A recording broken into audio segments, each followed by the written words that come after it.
All right, all right, all right. Welcome to the High Stakes Deals podcast. I'm your host, Brandon Locascio, and I'm excited to announce that today I have none other than Jeffrey Cullen with me. Jeff, what's up, man?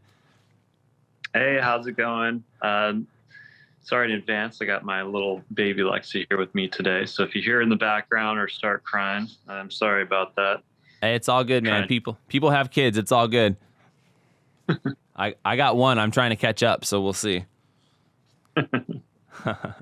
So, Jeff, where are you coming to us today from, by the way? You look like you're in such a nice little backdrop. You got the closing jacket on. You got the wilderness behind you. Where are you in the world? I am in Hingham, Massachusetts right now. One more time? Hingham, Massachusetts. Hingham. Okay. I was trying to catch the city there. That's near Boston, I assume. Yeah, it's about 30 minutes outside of Boston. Okay. So is it getting to that time of year where it's going to get ready to go into like 4 months of dumping snow or what? That's a good question. I've never lived here before, so we're going to see how that all turns out. I'm deciding whether I should get a big snow blower or if I need one or not. I don't know. Yeah, that's a good point. I mean, you're like a California guy that went to Florida, which is basically the other California, and now you're a Boston guy, and you're pretty much a Boston virgin, so it should be kind of interesting. You're going to have to deal with shoveling snow and all the bullshit that comes with that, huh? Yeah, we're going to see. But it turns out I might like the cold a little bit better than the humidity from Florida. Oh, yeah. California's all year round, so I can't complain about that. Oh, yeah. Well, listen, man, I want to give you a proper introduction. For those of you that don't know, Jeff and I have been friends for about 15, 16 years. We both went to Murrieta Valley High School, and we're both real estate guys. So Jeff is the CEO of Premier Agent Network. He's got, what, Jeff? I want to say 500 agents. I looked you up today in California. I found at least like 450 agents. How many agents do you have right now? It's about 550, over 400 in California and over 100 in Florida combined. That's right, because you've got California, Florida, and now I assume you may be looking at the Boston area as well? Yeah, we're going to be expanding into Massachusetts, Texas, Arizona, and a few other states pretty soon here. Wow. So, I mean, listen, and we're going to kind of jump around here a little bit, but one of the first things I wanted to ask you was, how do you find time to do that? Because, I'm a real estate broker, but I have a different business model, but I've got a few agents that work here. My father's a real estate broker. He owns a smaller to medium-sized RE/MAX office in Temecula. But, dude, managing agents is tough. Employees in general, but realtors, it's like herding cats. That's the only way I can describe it. Where do you find the time to do that, to be a real estate broker for over, let's say, 550 agents that work with you? Well, I would say it's not that hard because 90% of salespeople don't do anything at all. So I'm just managing a good handful of 50 full-time real estate agents. So it becomes manageable at that point. But yeah, everyone else, they either do 1 or 2 transactions a year, or they don't do anything. They're simply just hanging their license. They got their license and they just want an opportunity to activate it, but they don't do anything at all. So it really depends.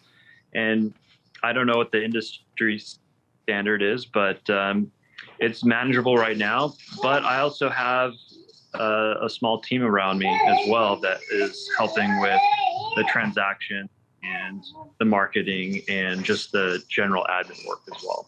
Gotcha. So are you a big work from home guy? Because I can't work from home at all. I tell you, I got the dog, I got the cat, now I got Vincenzo, I got another cat, I got the missus if it's her day off. Like, if I'm home, just forget about it. I can do a conference call on the porch, but that's about it. Right. It's difficult. I have to say, you get distracted quite a bit. So sometimes I look forward to the girls going to sleep, and that way I can focus on work. But by the time the end of the night comes around, I'm exhausted and just want to go to bed. Oh yeah.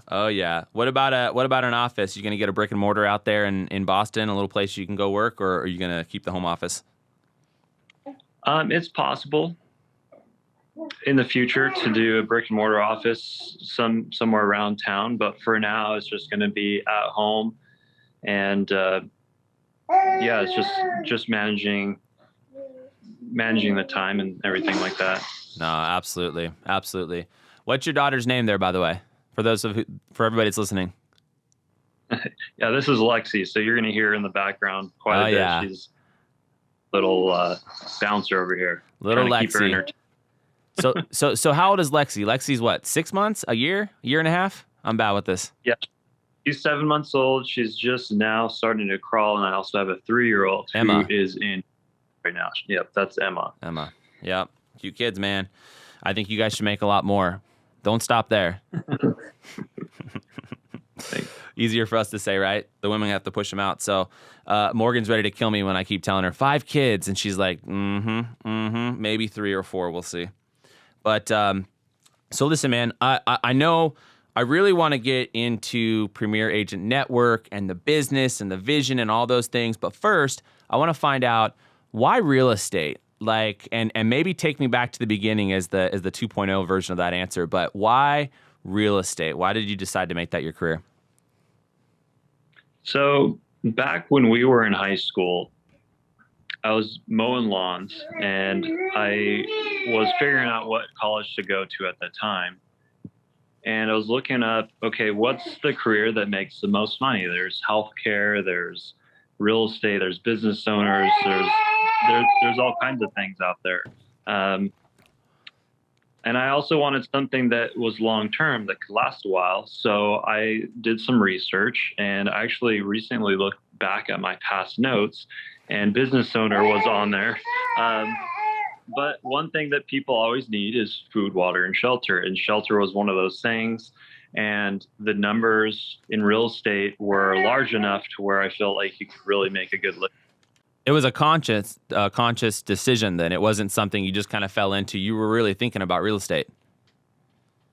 Yeah. So I was thinking about real estate. So what I did is when we were in high school, decided. By the way, I'm sorry to jump in. Just a long ass time ago, when we were in high school, I mean, geez Louise, I feel like we're already a million years old. I mean, you're about my same age, right? I'm turning 35 in April. How old are you? Yeah, I turned 35 in March. Okay, yeah. There you go. Yeah, so real estate's a long time ago. I mean, real estate, high school's a long time ago. What is it, 16, 17? I don't know. It feels like it's been a while. Yeah. So go ahead. Yes. So back in high school, I decided to take a college course and get some of the requirements out of the way as far as getting your real estate license.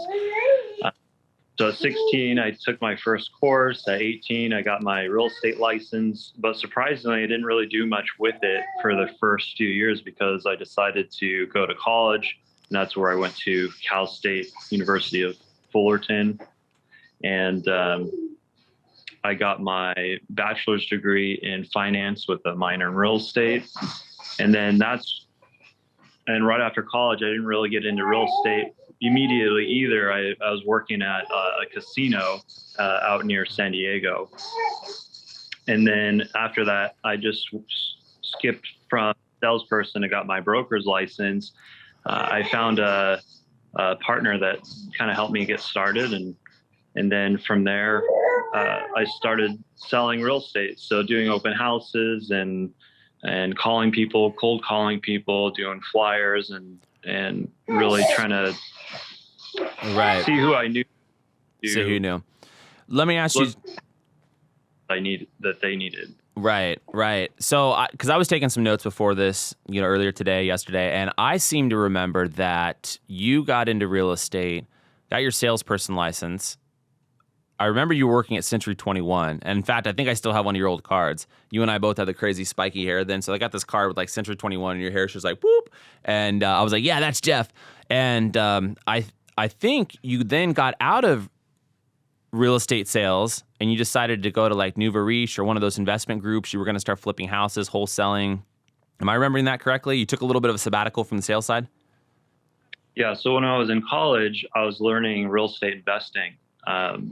And I still had my real estate license, and that's what I would use to get access to the MLS and look up properties and really communicate with other real estate investors in the area and flip properties.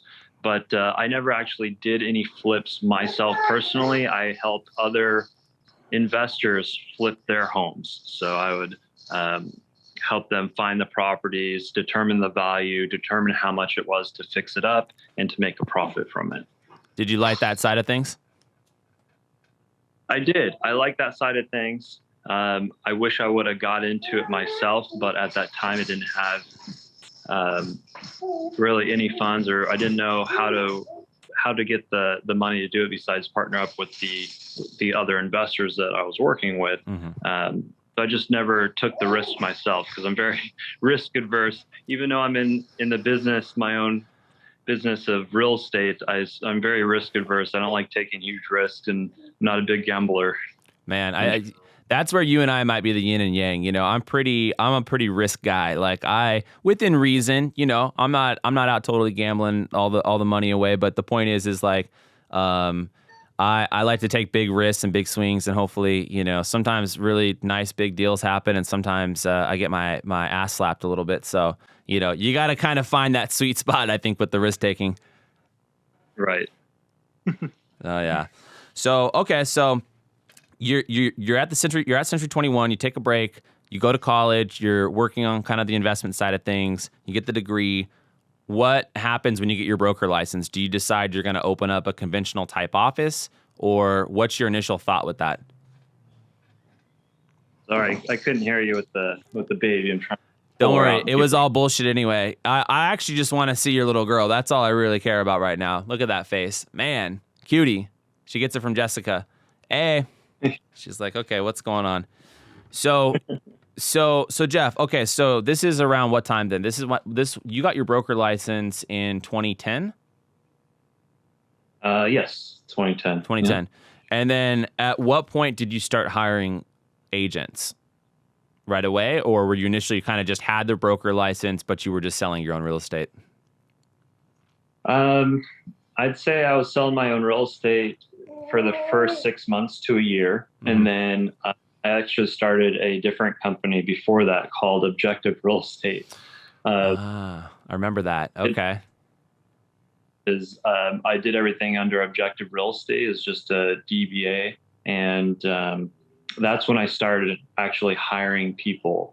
What I did is I got this email about people trying to recruit me to join their company, and I saw that email. I was like, wow, that's a really cool business model. I should try it. So that's where the idea came from. To start like a flat fee business. So that's what I did, and decided we didn't like the name Objective Real Estate because it was too straightforward and objective. So we decided to change the name. And when I say we, it was a business partner at the time who kind of helped me get going and teach me the ropes and everything like that. And we had about 30 people or so with Objective Real Estate, and then we made the switch to Premier to Network from there. Okay. 30 people. Yeah. How was it hiring those first 30 agents? Where did you find them? Running ads, or what were you guys doing? Recruiting sessions? Yeah. So what we were doing is just sending email blasts. We were putting ads on Craigslist.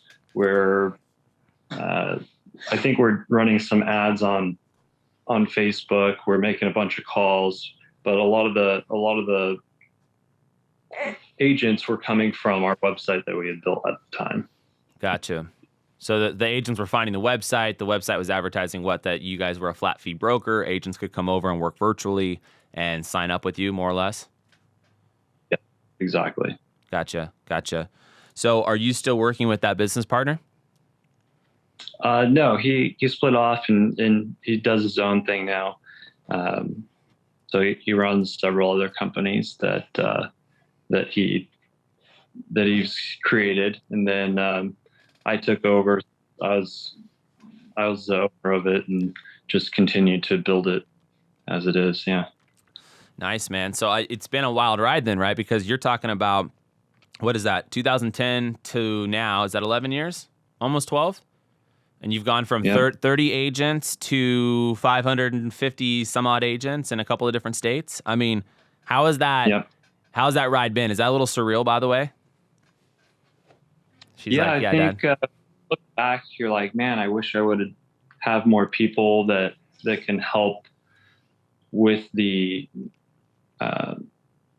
with the business side of things. And now that I'm where I'm at with 550 or so agents, it's definitely smooth things out as far as income goes. And the larger you get, the more you scale, the easier things get.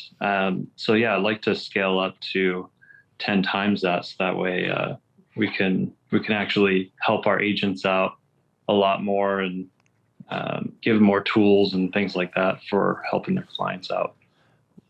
Well, first of all, when you say the word scale, I love it. It's like the risk-taking situation. You and I may disagree on taking risks, but we definitely agree on scale, because scale is a beautiful thing, my friend, in business, in real estate. You know, I'm an apartment guy. You know, I follow Grant Cardone. I know you do too. Bigger is better. Everybody that's listening, okay, nothing wrong with starting with the duplex, but you need to try to buy 2,000 unit complexes. I'm just saying. So Jeff, Yeah. if you were to 10x it, you would be at what, 5,500 agents? You think that's a realistic goal for the next few years, or what do you think? Yeah, I think it's pretty realistic, and especially if we open up some new states, um, uh, especially the states like Texas, where there's just got a good amount of population there. I think we could get to that number. Plus, we're competing with the big flat fee companies out there like eXp Realty and Allison James, and there's a lot of eBay out there. So yeah, we'd like to get on their level where they have, 50,000 or 100,000 agents working for them, and that would be the ultimate goal. But Well, for now, we're just l- plugging along. let me ask you a question. Why do you think an agent is attracted to a flat fee model, other than the obvious? They get to keep most of their commission. That's I think anyway, correct me if I'm wrong, that's the biggest value proposition. Hey, your conventional Yeah. broker doesn't do that much for you, kind of charges you for a lot of office space that maybe you don't use. And so we're going to take that component out of it, and we're going to give you essentially 90, 95, 100% minus some flat fees, whatever it may be, but we're going to give you most of your commission agent. I mean, that's one obvious proposition, but why do you think most agents that, for example, work for you, if we were to survey your 550 agents, why have they chosen that model and not like a Compass or a Century 21 or a Coldwell Banker, et cetera? I think people who choose that model, yes, the main reason is they want to save and collect most of the commissions that they've earned. They don't want to pay the additional franchise fees that the big companies have, like Coldwell Banker, Keller Williams, and things like that. Um, so that's first of all, they're going to save a bunch of money, so they can reinvest that money into themselves, into their marketing, to generate more business. So that's the main driver for people wanting to join. Um, I think the next most important thing is support. I've had some agents that have left and come back to the company just because of the support that we provide, and me being available pretty much all the time. If they have any questions or need help with any of their transactions, I'm there to assist them with that.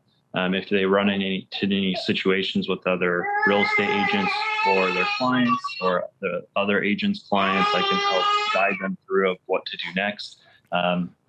Just because I've been through a lot of scenarios, it can help them out with that. Right. So my goal is eventually duplicate myself in some way, hire brokers that are like me, and be available for them to answer any questions that they have. And we do get a lot of new agents. So, I think these other big companies have some really good training. We don't have a tremendous amount of training in detail like these other companies have. So a lot of the agents that come on board, they're really self-sufficient, or they're self-learners. They have a good understanding for real estate and what to do. They're looking to start a business for themselves and have a career for themselves and make money for their family. And, full-time or part-time, Right. that's what they're looking. That's what they're looking. Now, do you see a scenario where you would open up even a couple of small, like, virtual satellite type offices and in your big states like California and Florida, and offer that as a service to somebody? I mean, again, not that they couldn't, as a self-employed agent, go rent their own Regis space or WeWork or something, but do you see a situation where you guys start getting some brick and mortar, even small ones? Yes, We do need brick and mortar to be compliant with some of the states. Like Mm-hmm. in California, we have to have the physical address. Mm-hmm. So we are technically brick and mortar, but not for an office for agents to use. We will get there. I think that is the service we would like to offer in the future, is having some type of brick and mortar where they can use a conference room, an office for a day, things like that. But there's a lot of services available where you don't need to be uh, with our brokerage in order to do that. So if that's important to them, they can actually go out there and do that themselves right now and Gotcha. still be with. Got you. So let me ask you a question. One of the big hot buttons in the business right now is profit share. Keller Williams forever has been the model that you as an agent can recruit some agents under you, and then you get a little piece of that. I think EXP Realty has something kind of similar. I could be wrong, EXP people. Do you guys let agents make money off other people? Or is there any recruiting incentive? And also, is there any type of top line profit share in the company? Is that something that you would look at introducing as you scale up, or what do you think about that? We haven't gone into the recruiting model of things like EXP Realty has. I think that's a good model they have. They spread word of mouth and things like that. But I think with our current model, we don't charge any monthly fees or anything like that. So I think unless you have a really robust system, Mm-hmm. a back end, and track all of that and have a bunch of downlines, I'm going to keep things simple and just stick with, if you have a direct referral, we'll give you like a flat referral fee, but I don't think we're going to have like a bunch of downlines like a lot of other companies have as far as recruiting goes. Well, profit share. I know that's a big hot button right now. A lot of the companies are giving out. I think Gary from Surter, is that the owner of Surter? I think Gary Surter, maybe that's his name. That was the first time I'd heard of that. And I know EXP Realty does something as well where you get either some type of stock options or a certain percentage of your commissions earned back after a threshold, but there's some type of revenue share where you actually own a piece of the company. Yeah, I think that's something we'll have to introduce later on. Mm-hmm. It is definitely a possibility. I think EXP Realty, for example, is a public company, so they're allowed to give some shares out when they join the company, reach a certain number of transactions. I see. I don't think we're at that level as far as being able to do that. We make very little money off each transaction, so in order to profit share, we'd have to do a lot more volume in order for it to make sense. Because we're only making like $500 in gross transactions. So after all expenses, it doesn't come out.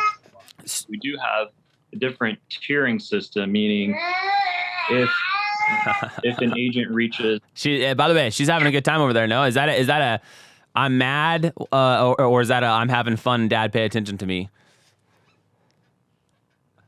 that's I'm bored and I'm talking, so she wants to talk over me. Yeah, exactly. My little man does something similar. So Jeff, dive into that really quickly. So what is, if somebody's watching this and they're an agent, they're a broker associate, they're thinking about looking for a new place, maybe Premier Agent Network. What is your value proposition? What's your split? What's your elevator pitch to them? Yeah, so agents come in. We have several plans to choose from. Plan A and Plan D are our most popular plans. Plan A, it's a flat fee. It's $495 for the transaction, and then plus $135 for errors and omissions insurance. And that's for any transaction that is under $1 million in sales price. And that's per side. So if you represent buyer and seller, you would just double the amount. So it would be $495 times 2 plus the $135 times 2, and that's for anything under $1 million. And then if the agents do get a transaction that's less than the $5,000, we only charge 10%. So let's say they get a transaction for $3,000, we're going to charge them $300 instead of the $495 because they're getting less of it. Right? And then if it goes over $1 million in sales price, the fee is $120 extra for every $100,000 in sales price over $1 million. So if they have a $1.1 million property that they're selling it's the 630 flat fee plus an extra $120. So let me jump in right there. So they could essentially procure a $25,000-$30,000 commission, and they only have to give you $700. Yeah, pretty Wow. much. I mean, let's just say that's a good deal. That's a really good deal. I mean, I could see why you have 550 agents, because these guys can really keep their money. They can invest it back into their marketing, into themselves. They can go to Vegas with it, whatever. But that's a lot of extra money in their pocket, not yours. And I could see why you're in the volume game now. Yeah.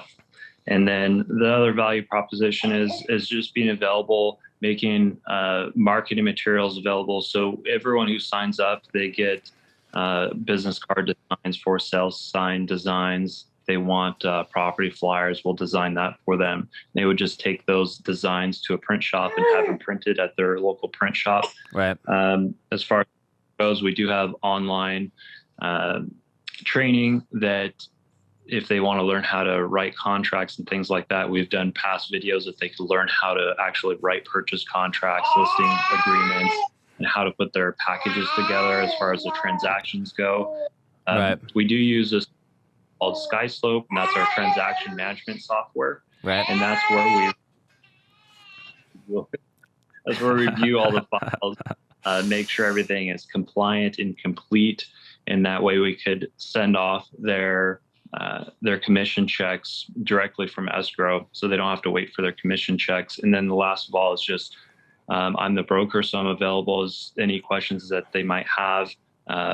If there's any situations that they run into, I can definitely help them out and guide them through the process. And of course, I don't know everything, so you don't. Come on, Jeff. I've been through a lot of situations over the years, and I've seen almost all of it, but there's always new things that come up. But yeah, I don't know it all. So I always refer to the attorneys if they need actual legal advice and things like that. You know, the California and the Florida Association Realtors have great real estate attorneys that can answer their questions. And a lot of people don't know they have that actually available to them. So that's what I'm there for, to guide them through of what resources they have at their disposal so they can make better decisions. Well, one thing I want to just let people know. So, Jeff, you and I actually do some business together. I have a real estate broker license, which I just got this year, and I've had my salesperson license since 2007. But you've basically been my broker of record. I own my own boutique brokerage, but you've been my licensing managing broker for quite a while. And by the way, I think even sometimes you've thought about maybe like, man, is this guy a pain in the ass? Should I keep working with this guy? But you've always stuck in there, and you always answer your phone no matter how busy you are. I've known you when you had 30, 40 agents, and now having 550. And I can pretty much always get a hold of you. And I think that's pretty cool, because not a lot of people that run a company of that size would pick up their phone or return a call or an email or text. And that's really a nice quality. Yeah.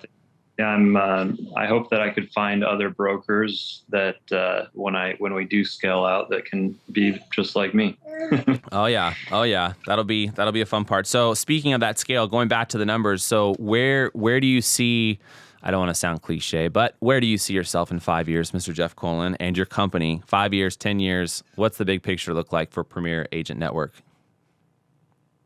So the goal would be to obviously expand, like I mentioned earlier, getting my license in Texas and Arizona, New York, Massachusetts. I think those are the top areas where I should focus, because that's where a majority of the population is in the United States. And then from there, once we scale and could be big enough, I would like to really hire brokers and pay them salary, or I haven't decided what type of commission model should be in place yet, but I would like to hire brokers so I can replace myself and hire brokers in other states, so that way I could focus more on the bigger picture things for the company and provide better tools and give them a website that I've been working on for quite a while now that needs to launch. And that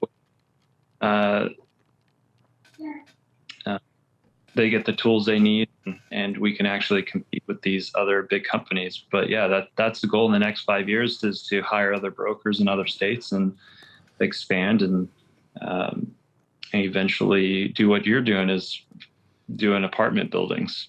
Dude, everybody should buy apartment buildings, because if I've learned one thing, it's like no matter what you do, if you're the mailman, if you own your own real estate brokerage, construction company like I do, like brokerage like you do, you go to work and you get stressed out, good and bad, and you have to put a lot of time into it. And, maybe even you make a lot of money for that. But there's something to be said for that passive income, that investment backstop, that, I could get hit by a car tomorrow and I've got apartments with tenants, in the units that are going to send me money every month. And it's such a nice feeling when you can start doing that. Now, I only own 20 units with my brother and my partners, but we're trying to buy a 20-unit deal right now, which if we do, we'll have 40 units. And I like to joke, we're still little cockroaches. We're pretty small, but hopefully we can go to 400 and 4,000 and start getting up to some Grant Cardone numbers. So we're working on it. But by the way, I'd love to buy some apartments with you, Jeff. We should do it.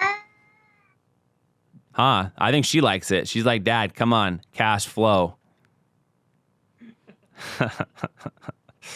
Oh, man. Hey, so real quick, tell us about the move. You were in California. You sold a house in California, bought a house in Florida, sold a house in Florida. Now you're in Boston.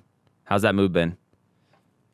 Oh, it almost didn't happen. On both times, actually. So the California move to Florida, we bought a new build house out in the Jacksonville, St. Augustine area.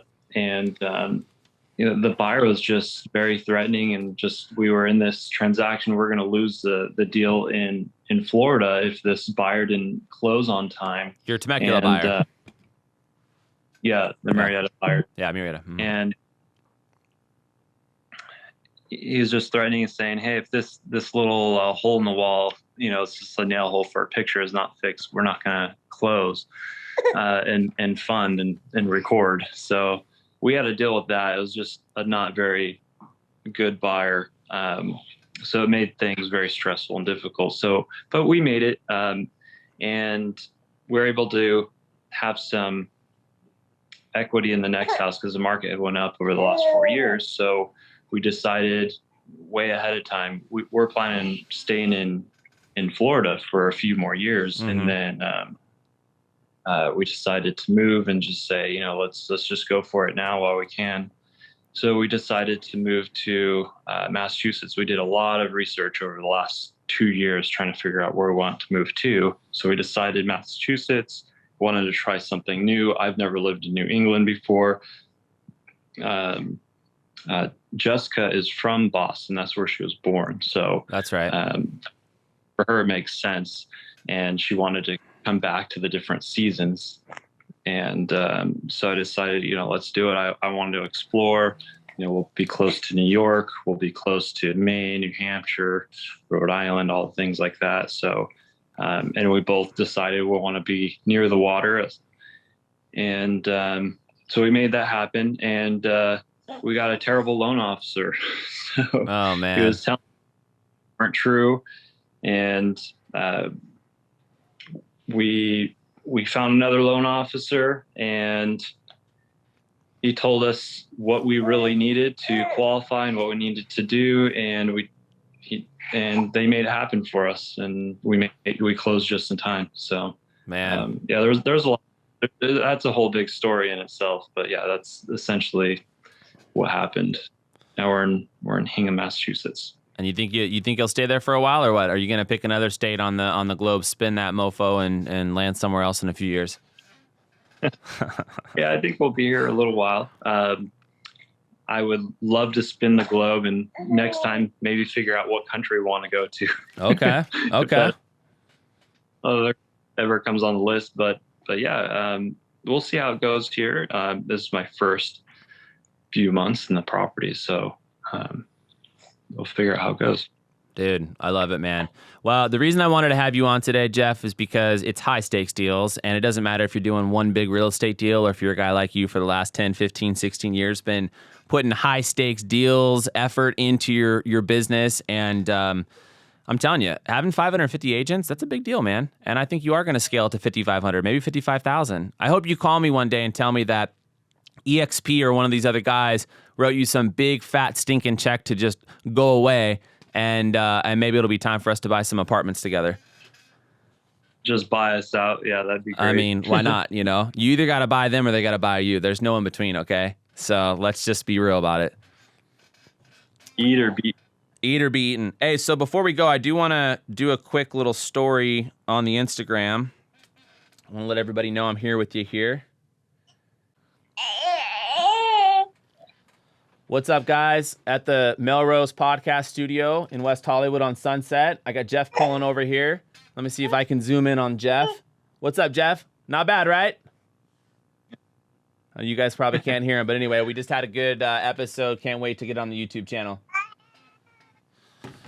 All right, Jeff, what do you think, man? I think we call it a wrap. Can't wait to see you and the missus soon. Hopefully I'll make it up to New York in December. I mean, we'll see. I haven't booked anything, but that's the plan anyway. Yeah. So. Yeah, definitely.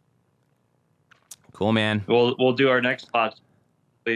Our lives have changed a little bit. Let's do it. Maybe next time I'll get Vincenzo, you know? We'll get him in the seat over here. We have a few things to ask him about. Yeah, I'm sure. Oh, yeah. Oh, yeah. All right, bro. Really appreciate you. Appreciate you coming on. We'll get the video edited and posted everywhere, and we'll kind of go from there. And listen, man, enjoy the week. It's only Wednesday. Make it happen. Bye, too. Yeah. Bye. Have a good one. All right, man. Later.